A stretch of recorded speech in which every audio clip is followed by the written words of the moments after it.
Here's what some people are saying about the Projection Booth podcast. The Projection Booth is single-handedly the greatest film podcast you could ever listen to or could possibly want. Top notch. 5 stars. This has quickly become one of my favorite film-related podcasts. Always interesting. A completely unpretentious yet fully comprehensive look at films from all genres. The Projection Booth podcast, with new episodes available every week at projectionboothpodcast.com.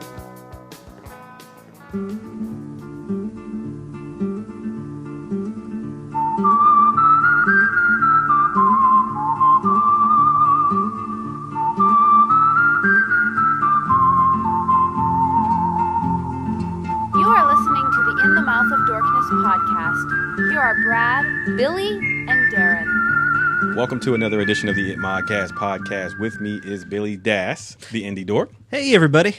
And also joining us is Brad Gullickson, mouth dork. Respect the Tom Cruise. And I'm your host, Darren Smith, the disco dork. And welcome to the It Modcast podcast, Fistful Friday. Yeah. TGIF. TGI Da Mummy. Ooh. In honor of Da Mummy. See, isn't it fun to say it that way? Darren refers to it as Da Mummy. Da Mummy. D-A space M-U-M-M-Y.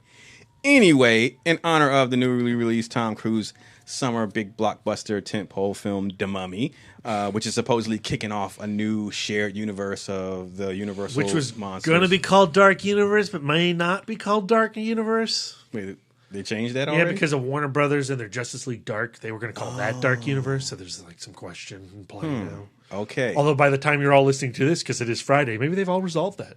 Hopefully. In the meantime, in between time, we are going to present our Fistful of Cruise. We've probably done this one before because Tom Cruise is an It Mod favorite, particularly of Brad Gullickson. Yeah. But it can't hurt. There's so much Cruise out there. We can do several fists full of Tom Cruise. All right. Billy, start this shit off. It's already going downhill. You're number 5. All right. So let's see. My number 5, Tom Cruise, is going to be the original Brian De Palma Mission Impossible film. Oh yeah, yeah. I know that as we've gotten on in the Mission Impossible series, that people have gotten away from kind of really liking that first one, but I love it. I think it's a great watch through and through, and it's a classic Tom Cruise performance. So on its 20th anniversary, whoa, by the way, oh my gosh, I'm so old. Alamo played it theatrically, and this is a film that I watch on a fairly regular basis as I gear up to the next Mission Impossible movie. Mm-hmm. But this was seeing it on the big screen, as we discussed in our recent special report. Very important theatrical experience, you sons of bitches. I fell in love with this movie all over again. It's a great film. It is. It really is. I mean, from the opening sequence where what's his name gets the elevator brake spikes. Emilio Estevez. Young Guns. Young Guns. But I love that, and I love that the way that they take it through the story. I have a lot of fun watching that movie. I think the enjoyment that I get out of it is carries through the rest of the franchise. Well, it is such a Brian De Palma movie, yeah. And I think that's what makes the Mission Impossible films so special. Is that each film is absolutely 100% the product of its director, which is kind of strange why I'm excited that Christopher McQuarrie is coming back for the 6th Mission Impossible film. I'm also a little disappointed. Yeah. Because now this is the first time where the same director, the same point of view, is going to be experienced for a second time within this franchise. Yeah, that's something I always connected with. I like the idea that they rotate through the directors like that. I think that's important. That's really kind of the defining thing of Mission Impossible to me. It makes it feel like a collection of episodes of visualizations in the story of somebody else. Like, I love those different takes. That's that universe. On the other hand, I really fucking like Mission Impossible 5. And if that's the one that they choose to have that director back for a second one, I'm okay with it. Is 5 Rogue Nation your favorite of the bunch? Yeah, I think so, through and through. How about you, Darren? You a John Woo guy? Yeah, I'm a John Woo guy. But what's the 4th one? Ghost Protocol. No, I like Rogue Nation better than Ghost Protocol. Yeah, Rogue Nation's my favorite. Yeah. Just for that extended sequence that goes from the underwater theft of that digital whatchamacallit to that bike race. Oh, yeah. That's insane. awesome. Well, and just think, you just said this is the 20th anniversary, right, that we just had, and fucking Tom Cruise is out there still doing those motorcycle race fight sequences where he's just like, yeah, sure, just we'll film a scene where I just get submerged in water for 10 minutes at a time. I'll just figure out how to hold my breath. Should we place bets right now that Tom Cruise is going to die on a movie set? Wow, I don't want to be a part of that bet. The Deadpool. Man, the review cast for that episode. All right. So, pay up, motherfuckers. Thanks, Billy, for your number 5. Brad, your number 5 that does not include any death bets.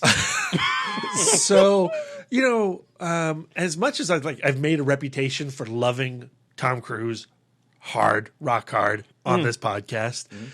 It is a love affair that started late in his career.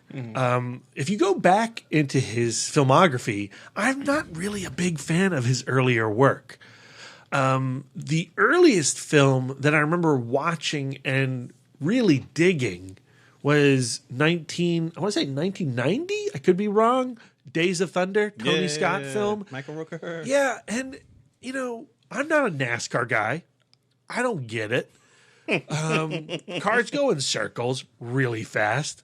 Let's put a sport around that. Okay, sure, that's fine. I turn left the best. But there's Days of Thunder is the superior Top Gun. Whoa. It's the exact same movie, but with NASCARs instead of planes.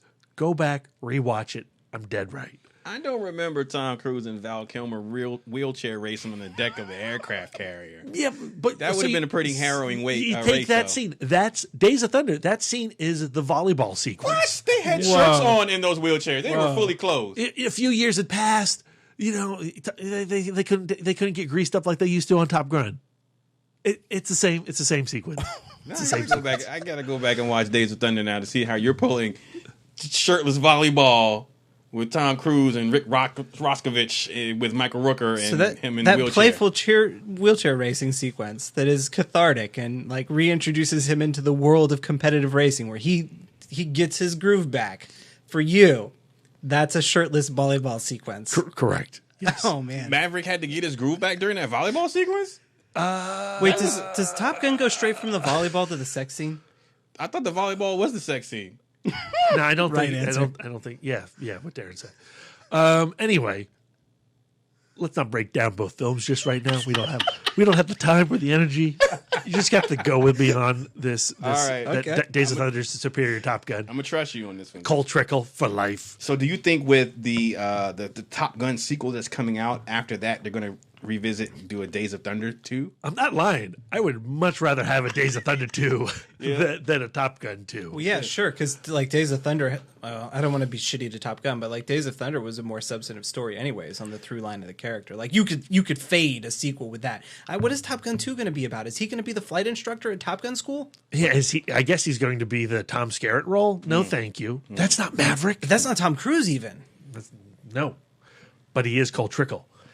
And Michael Rooker's hot now with coming off of Guardians 2. Well, that's what I was going to say originally. This is also the first film where I experienced Michael Rooker. And what I appreciate so much about Days of Thunder is how this very antagonistic relationship between Cole Trickle and the mellow yellow guy turns into respect. And then after that wheelchair scene, they become friends. And I've always liked how the supposed antagonist of Days of Thunder ends up being your compatriot. And that the true villain of Days of Thunder is that motherfucking Randy Quaid. Yeah. How old is Tom Cruise now, by the way? He's like 70 years old. All right. No, but he's like 50, right? Yeah, definitely over 50. Tom Skerritt was 53 when they made Top Gun. Oh my God. Tom Skerritt is 100 years old right now. 103 years old. Good pick. Thank you. I don't know that. Also, Nicole Kidman and him, I'm still sad that they broke up. They were so good together. Let's not talk about Tom Cruise's marriage life. And that's the next fistful. Fistful of Scientology. Oh wow, that's another fistful. All right. Tom Cruise marriages. I was going to do his fistful of his marriages, but you went to Scientology. Man. So we got our next two fistfuls plugged in. Boom. Thanks, B. All right. My number 5 in our fistful of Cruise is Tom Cruise as Jack in Ridley Scott's Legend. My pick isn't necessarily based on a Tom Cruise performance or a character per se. I'm going with, for this particular pick, a Tom Cruise movie. I always, as a kid, especially, or younger, when I was younger, and seeing Legend for the first time, like I really dug that film in that the fantasy aspect that it provided through Ridley Scott's lens. And this was at a time before I was really paying attention to directors and knowing and caring about who Ridley Scott was. I just really dug that story of Tom Cruise as Jack, the village boy, falling for Mia Sarah's Lily, who she wasn't supposed to have anything to do with a lowly village boy, and then just the battle, the literal and then metaphorical battle between good and evil being embodied by Tim Curry's really.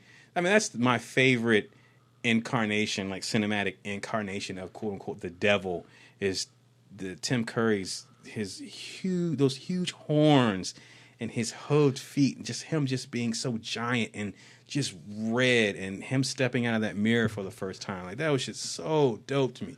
It still is. It's the ultimate practical effect. Oh my goodness. Oh man, it's so good. So good. And then, practical effects aside, that practical effect would not be as impressive as it is if not for Tim Curry's performance, just his voice and his acting.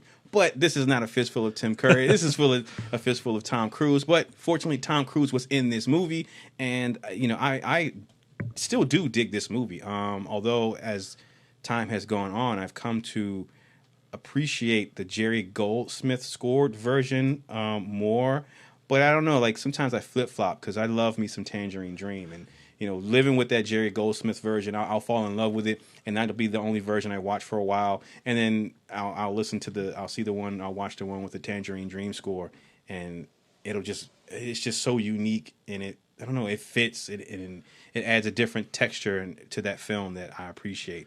But I love Legend. I love that film. I don't know. This is one of those movies I was talking about. Like, for whatever reason, I could not connect to this as a kid. Yeah. Outside of the awesomeness of Tim Curry and what a great McFarlane Toys movie maniac action figure he makes, that film just never worked for me. And I think a big reason was Tom Cruise's Jack. Yeah. I just didn't want him to be my hero. He's not. That's why I said this pick is not based on a performance, because he's not really a compellingly written character. I mean, he is just a village boy who must go slay the beast in the castle. I would and much save the rather have princess. Atreyu from Neverending Story, man. Oh man, that's a fistful for another time. But yeah, that's a dope character and a dope hero. But It's full of dog words. at that time, and going back to when you watch Legend now, the first thing you think of when Tom Cruise drops in the frame, because he's playing hide and seek from Lily, and the first time you see him, he drops in the frame from he's hiding in the tree or some shit like that.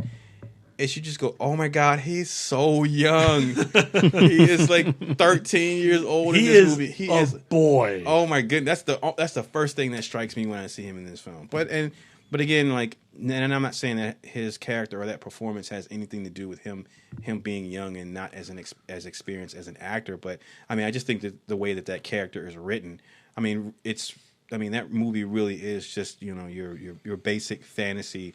Good versus evil boy rescues the girl, and that's it. Like, I really think a large part of why I really dig that movie and dug it as a kid was just the visual aspect. Like, Ridley Scott just made that film look amazing. Like, I love the way that film looks. So, that's why it's on my list. It features Tom Cruise, so it's appropriate. So it's my number 5. Tom Cruise's Jack in Legend. Are all your fistful picks going to be tangential Tom Cruise? Magnolia's next, Tropic Thunder after that? No, the next one has something to do with his character and what he brought to that role in the film. It's Last Samurai. We'll get to it, my number 4. But in the meantime, Billy, your number 4. Well, I know that you're teasing him about picking those, but Tropic Thunder's Tom Cruise actually is my number 4 pick because of the practical effects and the visualness of it. It really pops out from the screen. No, I love Tropic Thunder. I think that's a fun movie to watch, and it features Tropic Thunder is so fucking underrated. That movie is hilarious. It's underrated? Yes, Yeah, it is. people It love is. that movie, No, they don't never fucking talk about it. No one Never. talks about Tropic Never. Thunder unless we bring it up on a fistful. Like, Nobody talks when was about the it. last time you heard somebody talk about Tropic Thunder? Yesterday, you called me up and you're like, man, I want to talk about Tropic Okay, Thunder. And I was like, outside of again, Darren? That movie is hilarious. I'm sorry, Billy. This movie's No, great. it is. Like it's for me. It's like a full-fledged comfort movie. Well, no, okay, that's really personal. I don't necessarily need to share that. But like when I'm down, that's a movie that I'll put on to watch to like just enjoy and get back in touch with kind of like fun. sort of Robert stuff. Downey Like Jr. it's so good. What the fuck is he doing in that movie? It's a great. I mean, I love Tropic So Thunder. good. And you know what's awesome about Cruise in that performance is he throws himself into this movie. Yeah. For like the most ridiculous caricature. But that's because he's 100%. He's all in. And I think when I saw him back in this was like the first time in a while that I kind of given myself permission to like just really embrace something that Tom Cruise was doing wholeheartedly. Because that dude commits. He does.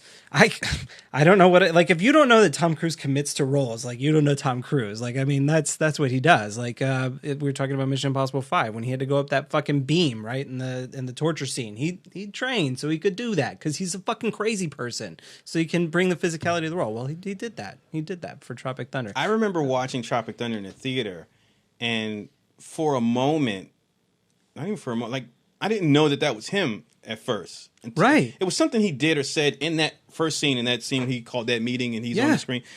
Yeah, for a few moments, like I didn't recognize that was him. And then like he said or did something and I saw Tom Cruise in it. And I was like, holy shit, that's Tom Cruise. But I remember like everyone in the audience not knowing that was him until the end. And they were like, what the fuck? That's Tom Cruise. That was nuts. Yeah. That's awesome I for him love to do that. the though. combination of Cruise as that character and Matthew McConaughey in that. Oh man, Yeah. Matthew McConaughey is so good. Man, that movie is so fucking underrated. It's so many good performances in that film, man. It's underrated. That's my favorite. That's my favorite Ben Stiller movie. Yeah. That's Yeah. my favorite Ben Stiller movie. Yeah. Yeah.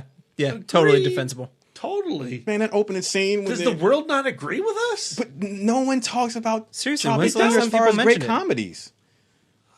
It's really not. It's really not.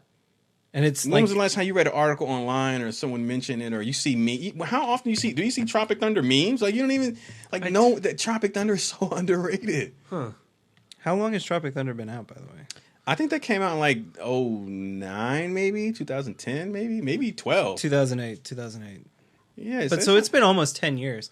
Like, where's all the love? Like the look backs and the 5-year anniversary. Tell me you have it on home video, right? Oh yeah. Tell me you listened to the commentary track. No. Billy, do you know about the commentary track? I know what a commentary track is. Do you know about Tropic Thunder's commentary track? No. Allow me to blow your mind. Brad, Please. you know about it, right? Yeah. Okay. In the movie, Robert Downey Jr. says, he's like, why are you even acting like this? This is real. Like, drop the character. He's like, are you kidding? I don't drop character till I'm finished with the DVD commentary track. Robert Downey Jr. is in character as him in the DVD commentary to the very end. Holy shit. Okay. You have to listen to that shit. It's amazing. It's pretty awesome. He stays in character the whole time until the end. But that's the kind of commitment that Yes. comes to Tropic Thunder, Yeah, that movie's awesome. of which Tom Cruise is a necessary, He's fucking important amazing. part. Yeah. All right. Number 4. Good pick. Brad, you're number 4. Number 4 is, I think, another film that I would consider underrated, but a movie that we have talked highly about on our ItMod homework series. It's Stanley Kubrick's Eyes Wide Shut. And I think a huge factor of why I love that film is Tom Cruise and how that is such a dark movie. Yeah. And it's a miserable film. And it's even more miserable watching it in the context of Nicole Kidman and Tom Cruise not surviving long after the production of that movie. It's the story of a marriage on the brink, a marriage that has a lot of animosity and resentment built into its foundation. And Tom Cruise, as he flees from his home and dives into this underworld of perversity, I believe everything he does and say in that movie.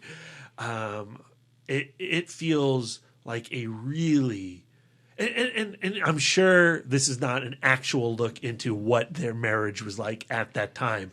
God, I hope not. But it does feel like an incredibly personal performance. And Stanley Kubrick's direction, while it at no point ever looks like the New York City we know, because it most certainly is not shot there, Stanley Kubrick captures aesthetically the deterioration of this relationship. And I think it's a masterpiece. I think it's one of Kubrick's best movies. And I think the reason why people don't respect it the way that they should is because at the time of its production, people did not think that Cruise had any business being a part of Stanley Kubrick's world. But now that we all know that Cruise is great, thanks to films like Edge of Tomorrow, Jack Reacher, and Night and Day. Why are you looking at me? I agree with you about Night and Day. I think it's time to revisit Eyes Wide Shut. All right. My number 4 is it's a film that, like Eyes Wide Shut, has been mentioned a few times on this podcast. Just not as favorably as Stanley Kubrick's work. And this is Oh man. Tom Cruise in Mission Impossible 2. Whoa. Controversial. I dig. There's another performance. There's another pick on my list for similar reasons. But what I dig about Tom Cruise's Ethan Hunt in Mission Impossible 2 is it kind of goes to what you were saying, Brad, about the benefit of having different directors take each installment, in that you get a different feeling picture based on that particular director. And what I like about John Woo's choices in Mission Impossible 2 is to have Ethan Hunt as a character feel different than he does in the other films. Not just have the film look different aesthetically or tonally, but Ethan Hunt. John Woo says that he wanted Ethan Hunt to smile because he felt like in the first film or Tom Cruise as a character in his stoic roles didn't smile enough. He wanted to see him smile. And so you have a lighter Ethan Hunt than you do in the first, the third, fourth, and fifth Mission Impossible films. Now, in the other films, he would become not necessarily lighthearted, but he would not be without a quip here or two, or being able to provide some type of levity. But in Mission Impossible 2, John Woo literally had him smiling in the film. And I'm not saying that is enough to make Mission Impossible 2 a great film. I wouldn't even necessarily, I was going to say I can see people's issues with the film, but at the same time, like, I think some of those things are why I enjoy Mission Impossible 2. Like, yeah, Woo's trademarks, whether you're a fan of them or not, they could be considered corny, like with the doves and the shit like that. But because they're in the film, in the Mission Impossible film, and they're not normally in that type of movie, and they're not normally a staple of that franchise, like, I happen to enjoy it. Like those action sequences, that sequence with the motorcycle, that was a badass chase sequence. And then where that escalated, that fight on the fucking beach, like Ethan Hunt, John Woo said that, going back to our ItMod Spotlight, John Woo said that he wanted, he took inspiration from Bruce Lee. Now, Tom Cruise is no Bruce Lee, but he wanted to show a physicality in Ethan Hunt that he hadn't seen before. And so he took a lot of like the fighting. He said he thought, he wanted he wanted Tom Cruise to have a physicality in his Ethan Hunt. And so he chose to have that final square off be, fisticuffs, hand to hand. And so there were just different things within that film choices that John Woo made that I just happen to dig. But I like Tom Cruise in that role as that character. Now that whole him falling in love with Tandy Newton, I mean, like in real life, yeah, you could do that like right off the bat. But like in the film, like I didn't buy or whatever. Him just dropping everything for her, like I could do without that. But Tom Cruise, just focusing on him and his character, his performance, like I had no issue. I don't think his performance in any way is a flaw in that film. I do like Tandy Newton in that movie, though. Yeah. But I like their relationship in that movie. Like I like that engagement, that playfulness that they have, because that's what I connect to the most. That to me is where you're exactly right. That's where Ethan Hunt becomes playful. That I enjoy their playfulness, but the whole they sleep together like a James Bond. They sleep together like in the opening first act of that film, and then he wakes up. And he's just looking at her then it becomes like a totally different Tom Cruise movie. That's not Ethan Hunt anymore. Like, where have you been all my life? I'm ready to hang this shit up type deal. And not that he's saying that, but all of a sudden, I don't know. But again, it's in line with the different decisions and the direction that John Woo was trying to take that character. So I don't fault it for that. That was just the one thing that didn't click with me. But as far as him just being more lighthearted and smiling, and I dig that about that. But it would be something that he isn't portrayed as in subsequent films, and I didn't have an issue with it. Like I said, Rogue Nation would be my favorite Mission Impossible film. I think that's the closest that you get back to him being lighthearted again. But even still, he's still not the Mission Impossible 2 Ethan Hunt, but I still enjoy him. So because at the end of the day, whether he's a lighthearted Tom Cruise or he's stern, stoic by the books or whatever, it's Tom Cruise, and he's bringing Tom Cruise intensity. So if I can't help but go along with whatever iteration they choose. You sparked the idea of a fringe universe, though, where Bruce Lee is still around, dude. And can you imagine a conversation between Tom Cruise and Bruce Lee? Because those are like two incredibly earnest individuals. And talk about commitment. Those guys, I think, would get each other. You look at like the friendship Bruce Lee had with like James Coburn and how he speaks of Bruce Lee, and I could totally see them having worked with each other like numerous times, like how Bruce Lee and I died, and just see and hear interviews of Tom Cruise talking about Bruce Lee and vice versa.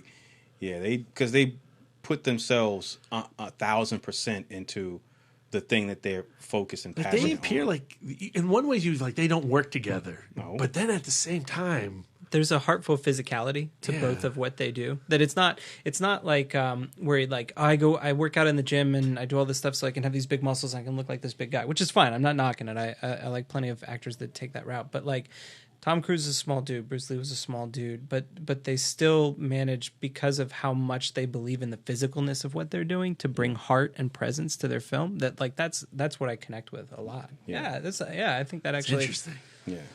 All right, Billy, your number 3. My number 3. Yep. It's funny. I hate to repeat a movie on this, but it's funny that you talk about Mission Impossible 2, because I actually like, for the same reasons that you were saying, and the sequence that so the car chase, we talked about Tandy Newton, the car chase, right? That sequence where they're racing along the roads and they're having fun and they're doing that. 2 roadsters. Right. Yeah. And they speed through these mountain roads around curves where you're skating on the edge and all this sort of stuff. That this is a classic car chase scene that you've seen done since the 1950s. But I really like the presentation of it, and I like that somehow they wind up crashing their cars into the side of it, and she falls out, and all of a sudden he's in the next car over grabbing her. I love that introduction to each other that they have in that, and the rock climbing sequence, right? That's how it opens. Yeah, the rock climbing sequence at the start of it is really why I wanted to talk about Mission Impossible 2, because for exactly the reason that you said about the playfulness of the character. I know that scene gets panned all the fucking time, and MTV for the MTV Movie Awards had Ben Stiller taking the piss out of that scene, which was amazing. That's a special feature on the DVD. They show that segment. It should be, because it was hilarious. It's amazing. But I can appreciate the humor of what Ben Stiller was doing that, which I think is fabulous. But I also genuinely love that here you are, because Mission Impossible 1 was so serious, everybody dies, everything gets fucked up for him, and somehow he's carrying on with the mission, and it kind of ends with him. Mission Impossible 1 ends with him going, "Huh, well, okay, I guess we're doing it again." And then it cuts straight to him on the mountain, just literally just free climbing and throwing himself from place to place, That's doing when these you get very the first physical smile Tom from Cruise him things. too. You get the first smile. Exactly. And that sets the tone for the whole movie. I like the motorcycle sequences. There's some of it that I don't like. I don't like the transition from the beach to the road to the beach at the end of it. Yeah. It feels clunky to me. But like the fight on the beach scene and the physicality that John Woo brings to the movie for that. But it starts in that mountain climbing scene that I love. And that's Tom Cruise to me. That's John Woo to me. Yeah. And that's what's cool about Mission Impossible 2. All right, Brad, you're number 3. My number 3 is James Mangold's Night and Day. Yeah. How is it not number 1? Let's try again. I mean, I talk about Night and Day a lot, and I truly find so much joy in this movie, and it is 100% because of Tom Cruise's commitment to his own self-deprecation. Yeah. I think why Night and Day works is because it is a send-up of his own insanity.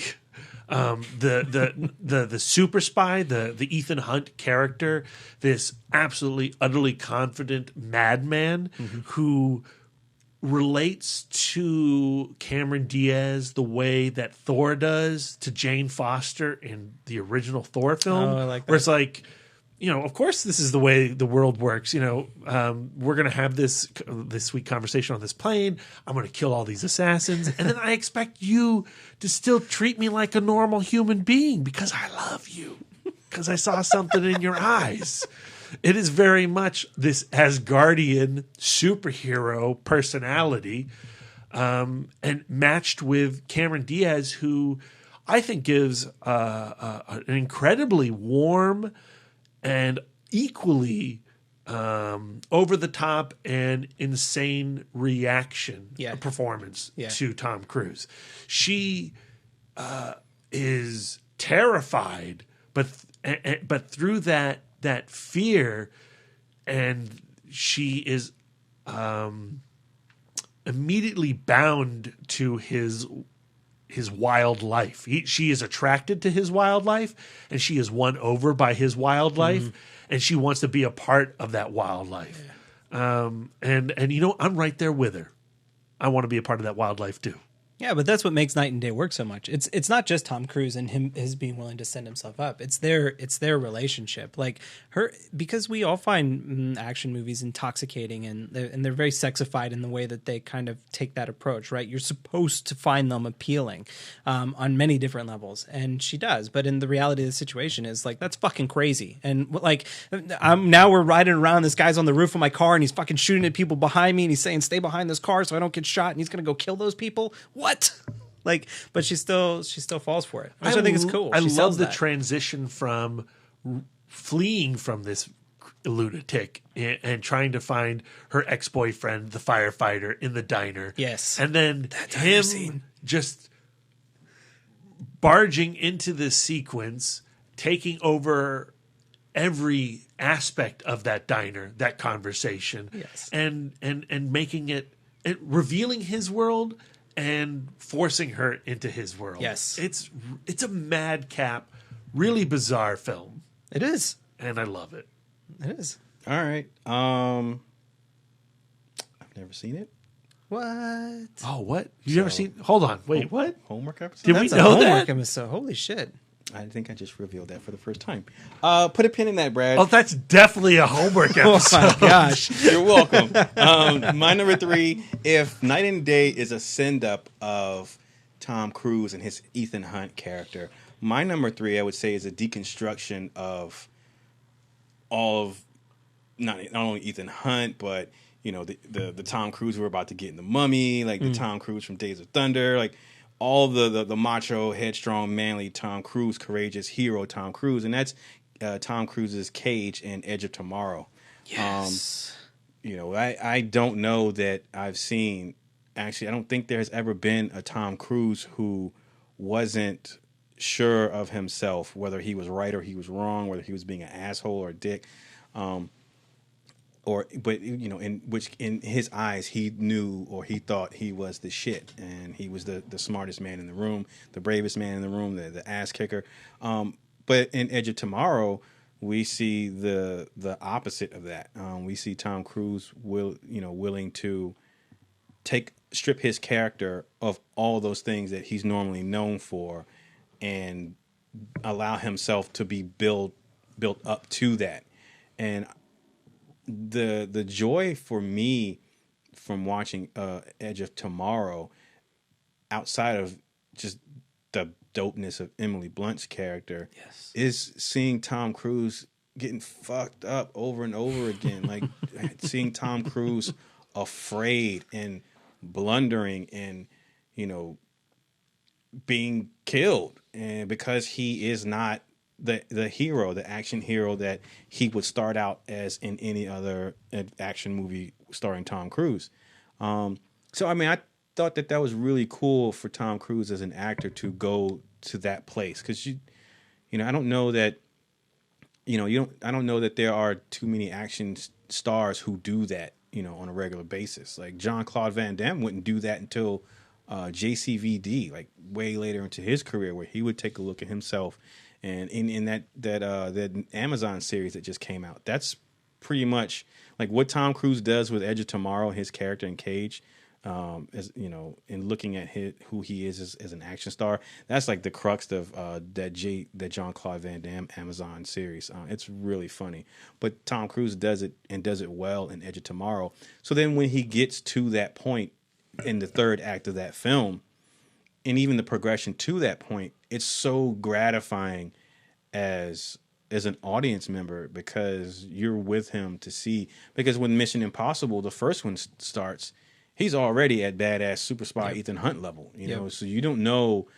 So you think, well, shit, he was probably the top graduate in his class, which means he was probably a badass in college, which means he was probably a fucking jock and badass in high school, which means he was badass in middle school. He was probably just born badass. He probably came out his mom at childbirth as Ethan Hunt, the special spy agent.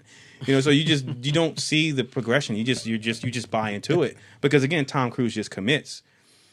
But in Edge of Tomorrow, you get the idea that he is fallible and he is scared, and I think that's a greater arc for me. To see a person become a hero, than to just be given one. Like I like to see the heroes have struggle, have weaknesses, have fears, have doubts. I mean, it's cool to see a Terminator, see Arnold walk in and Commando and just decimate everybody, no fear, no doubt. From the beginning, I'm gonna spoil the movie for you right now, I'm fucking everybody up.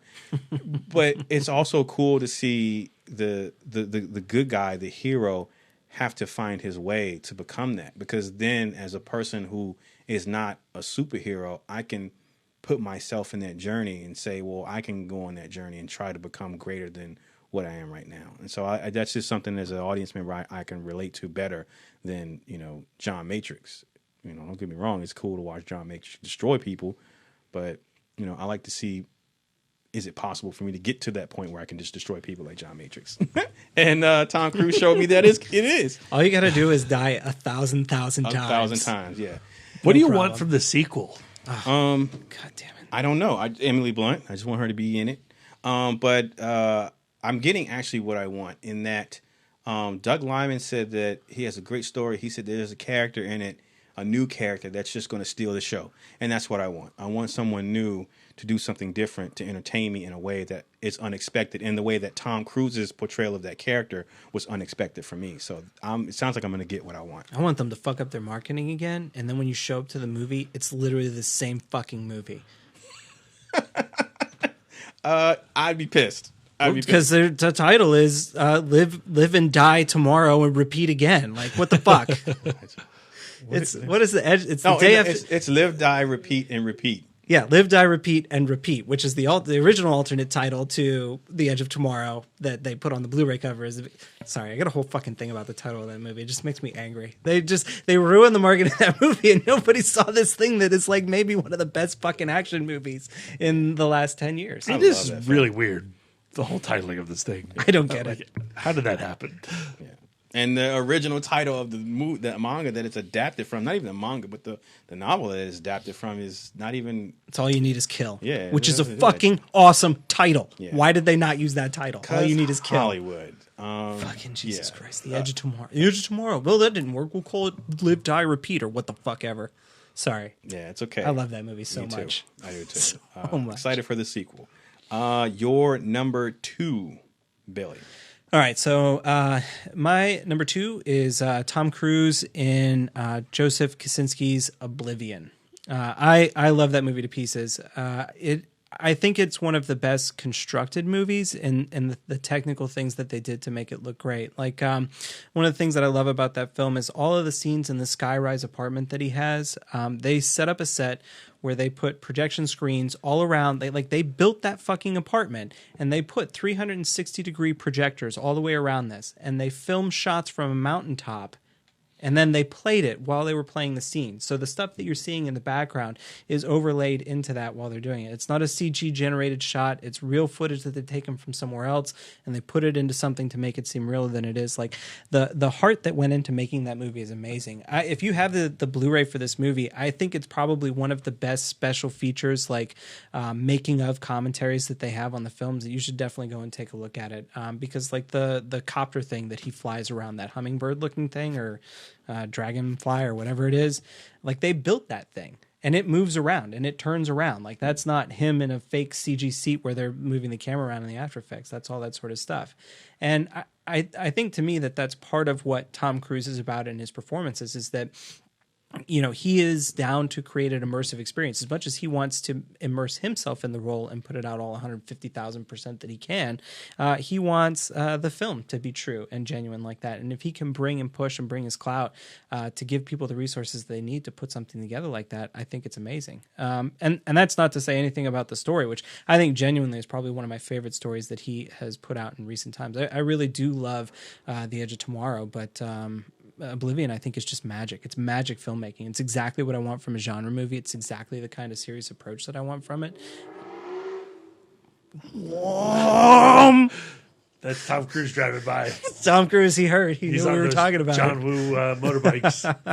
But I the whole movie, I mean, as far as the character goes, like the whole movie boils down to that Morgan Freeman speech where he's like, we sent this all-American hero out into space to go and do this exploring, and space sent us back an army of all-American heroes to murder us. And that is the face that they see when they're looking at this guy who just wants to be a hero. And like, I love the character dynamics that's set up in the movie. I think that they handle it gloriously. So, Oblivion, Tom Cruise, just beautiful filmmaking all in general. That is my number 2 pick. All right, Brad, your number 2 pick in your Fistful of Cruise? I think it is the ultimate Tom Cruise movie in a lot of ways, and that is Christopher McQuarrie's Jack Reacher. It is a film about this... ex-military, he's not JAG. He's a lawyer. He's not a lawyer. He's not the Few Good Men guy. He's you're the military guy, Darren. He's the investigator, cop, MP. That means he's CID. Yeah, he's okay. He's CID. All right. Who has alienated everyone from his past, and he only resurfaces into the community when a former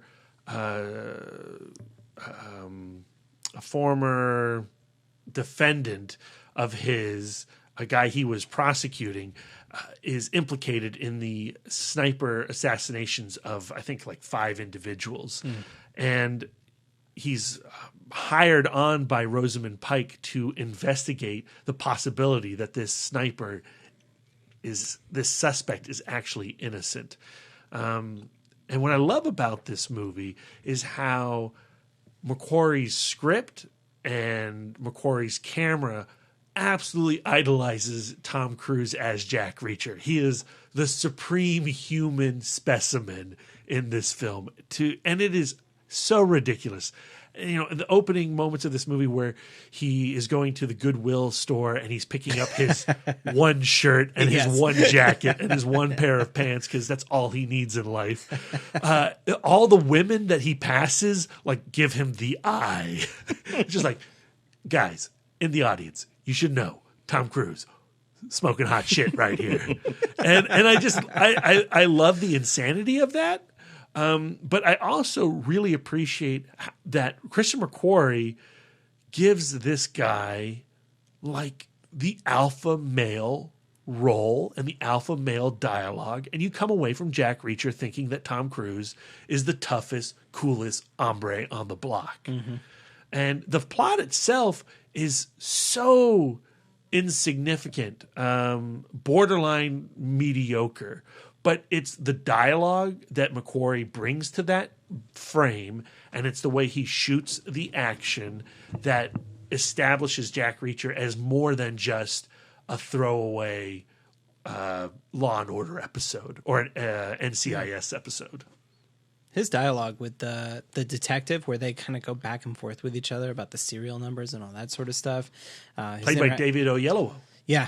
Just look at the cast of Jack Reacher. Like, holy shit! Like, of course, like, and so what? The plot is thin, like paper thin. Like the delivery of the actors, the performances, they all buy into that movie. It's wild. Love the scene in the bar where the young girl comes and propositions him, and he is so ruthless, so awful, so awful. And I like just how despicable that Cruise and McQuarrie are willing to make Jack Reacher in that moment. Yeah. He's hard. Like, he is a mean bastard in that movie, and they totally buy into it. And he buys into it. I think that's cool about Tom Cruise, though, is that he's willing to, like, reinvent himself into those roles. It's so funny. We have this image of Tom Cruise, like, who he is as a person, all this sort of stuff. But if you look at his film roles, like, he really is willing to take hard tacks left and right and to kind of send himself up in some cases. And that's why it's so crushing when Jack Reacher Never Go Back comes out, and it is the most limp-dicked action film around. I don't know what you're talking about. What movie is that? Exactly. Edward Zwick. Yeah, so I saw Night and Day more than I've seen Jack Reacher Never Go Back.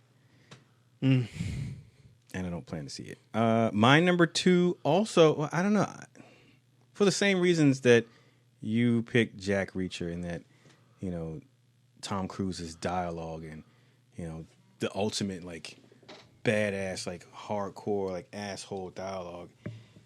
I don't know, like, I would argue this movie, I think this does one up on Christopher McQuarrie. I mean, he said shit like, first take a big step back and literally your own face. I don't know what kind of Pan-Pacific bullshit power play you're trying to pull here, but Asia, Jack, is my territory. So whatever you're thinking, you better think again. Otherwise, I'm going to have to head down there and I will rain down an ungodly firestorm upon you. You're going to have to call the United Nations and get a binding resolution to keep me from destroying you. I'm talking scorched earth, motherfucker. I will massacre you. I will you up.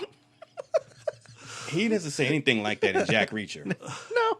So I think I'm valid in having this is my number 2 pick, is Tom Cruise as Les Grossman from Tropic Thunder. Fuck yeah. Because he says shit like that in the movie. Done. Mic drop. Billy, you're number 1. So I'm sorry. The quote that just I'm totally. I was like, was that Lions from Lambs? Not hardly. Simple Jack. Simple Jack. All right, Billy. Before I offend anyone. Oh yeah. Let's rein it in. All right. So my number 1 pick. I think what I'm going to go with for my number 1 pick is Tom Cruise at his youngest, and I think the first movie that I connected with him at his youngest, at least, is Risky Business. I love that movie. I do. I like it. I thought you were going to say Outsiders. Oh shit! I could have said. I thought you were saying Losing It. What? Spanish Fly, my friend. Spanish Fly. I think all I will say about Risky Business is that the playful approach that I think that you can see, despite all the other stuff that goes on with Tom Cruise in the course of his life and his film career and all that sort of stuff, that he has a playfulness and willingness to engage in roles, and I think that is evident in Risky Business. I think it's evident in a lot of his early movies that you can see. Like, this is not something that's new to him that he had to discover along the way. He has a charisma about him, a heartful charisma that you can see from the very beginning. And I think the reason that he is the megastar that he is, that we all pay attention to, that we can't not talk about in many cases, is exactly because of that charisma. And it's on display from the very beginning. So for me, it's Risky Business where I see that for the first time. But I mean, it could be any of those earlier movies for him. He's certainly charismatic in Taps, and he's certainly charismatic in his other earlier roles. Cocktails, right? Like that's Tom Cruise to me. Yeah. That's just Tom Cruise. So you could pick any of those earlier movies for his stuff. It's just because you see that from the very beginning. I've never seen Cocktail. Really? Whoa! No, fucking Michael Caine. Not going to be your homework. That's not Michael Caine. It's Brian Brown. I have been drinking now for like 3 hours straight. I know that it is Brian Brown and not Michael Caine. I'm not entirely sure why I said that. So carry on. I don't like Risky Business. Really? I never liked it.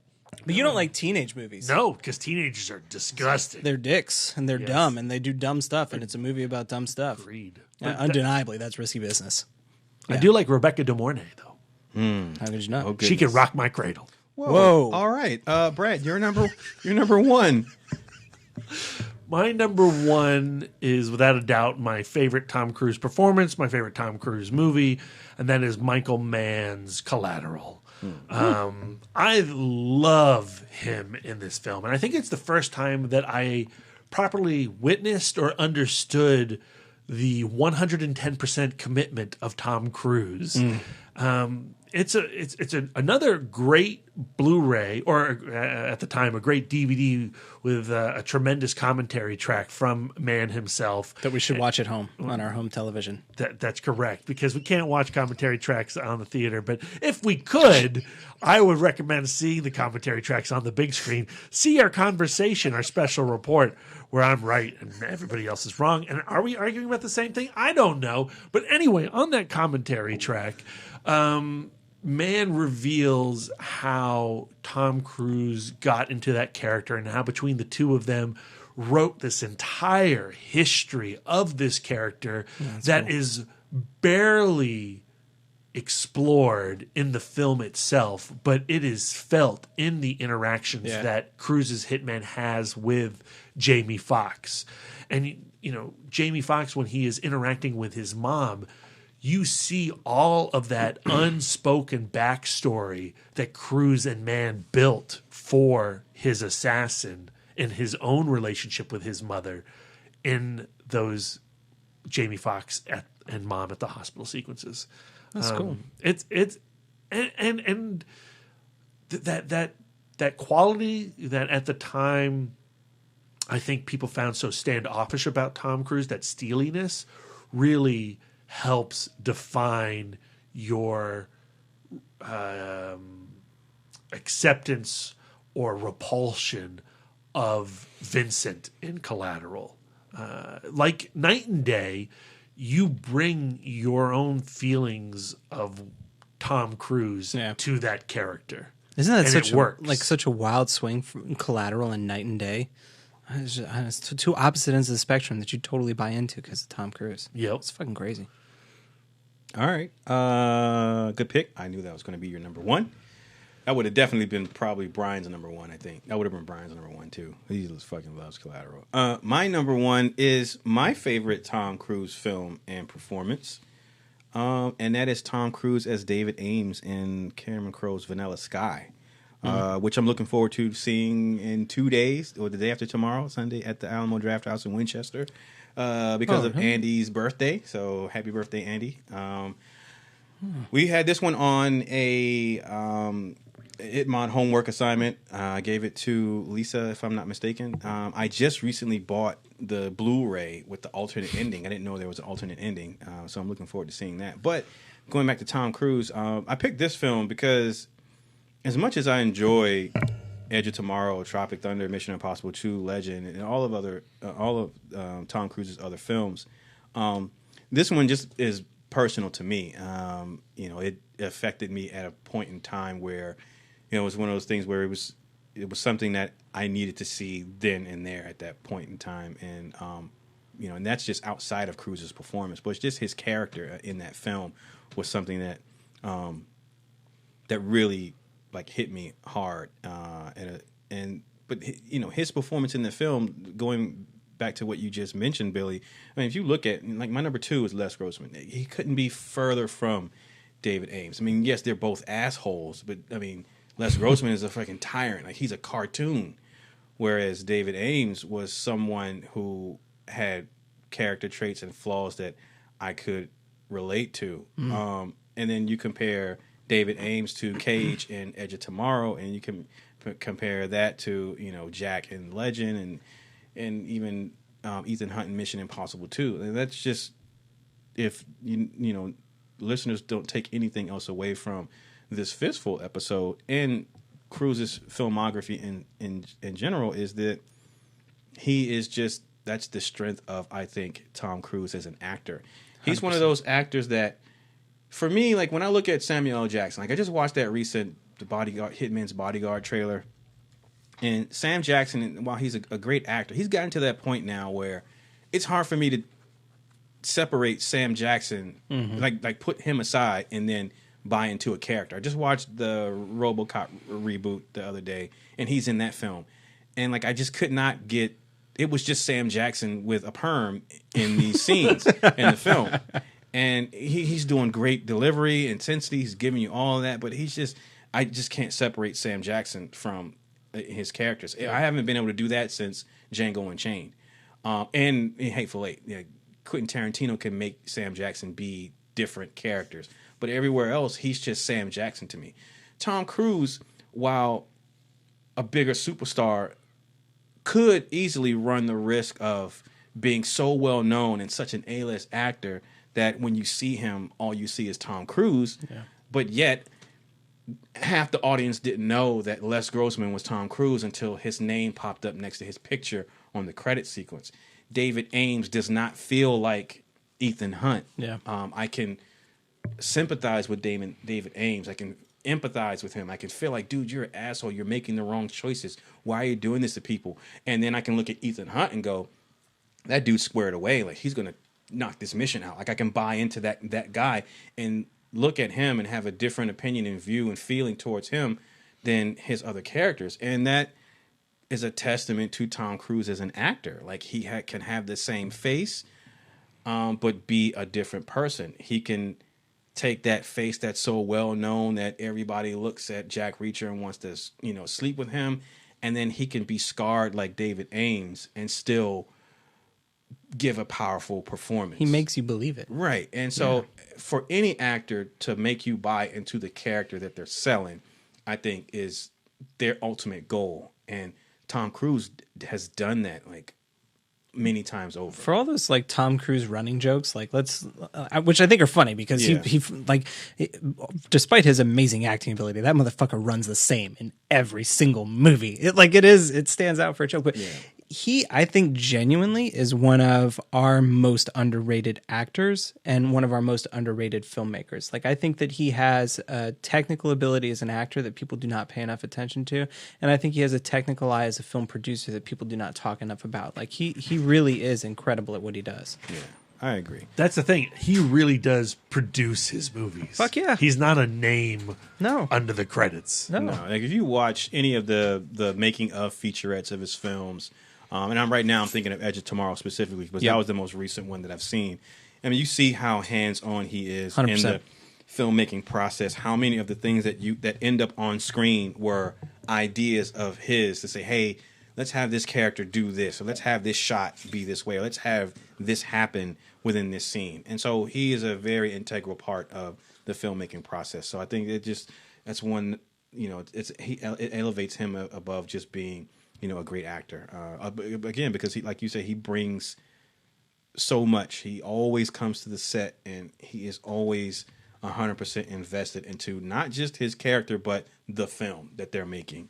And so it's just a testament to Tom Cruise as a movie star. I mean, when I think of movie star, I I think of that, like outside of just being, hey, call the paparazzis. I'm about to come out to this restaurant and show my face or whatever, or I got this red carpet gig. Like when I think of movie star, like Tom Cruise is the embodiment of, to me, what a movie star should be. Like, okay, yeah, I can do the public appearances, but when we're talking about a movie, like what am I bringing to this movie? Yeah. And Tom Cruise brings more than just a character. Like you say, he brings, production proficiency and expertise. And so, he's just a whole total package. So, yeah, I mean, crazy antics aside, like fucking up Oprah Winfrey's couch or whatever, like, Tom Cruise is an undeniable movie star. And so, yeah. Anyway, David Ames, Vanilla Sky, my number one, and Fistful of Cruise. So, hit us up on social media at ItModcast on Twitter and on Facebook. Let us know what your top 5 Tom Cruise moments, movies, or whatever, your Fistful of Cruise. Yeah. And you can find Billy at WB Das on Twitter and writing at Film School Rejects. And Wife Dork is on the couch, but on social media, she's at Sidewalk Siren on Twitter and on Instagram and on Letterboxd as well. Hi, Wife Dork. Hi, I just got home. I would have been on the episode if I was home. But I wasn't home. You are forgiven. Thank you. Brad Gullickson is Mouth Dork at Mouth Dork on Twitter, Instagram, Facebook, Letterboxd, and Untappd. Brian Young is at The Turtle Dork on Twitter, at The Turtle Dork 1 on Instagram, and at Brian William Young on Facebook. I'm Darren Smith, the Disco Dork, on all social medias. That's going to do it for us. Thank you all for listening. Enjoy the rest of your weekend. Go see The Mummy. Go see It Comes at Night. Go see It Comes at Night. That's an independent film, but go support it. Stars Joel Edgerton and some other people. I've only watched the teaser trailer. I haven't watched anything else about it. I don't want to see or know anything else about it. So avoiding all marketing. I would say, I suggest you do the same, but whatever you do, go to the theater. Yes, that's right. 100%. Go to the theater. And support it and check it out. I win! That's going to do it for us. Thank you all for listening. Enjoy the rest of your weekend. And until next time.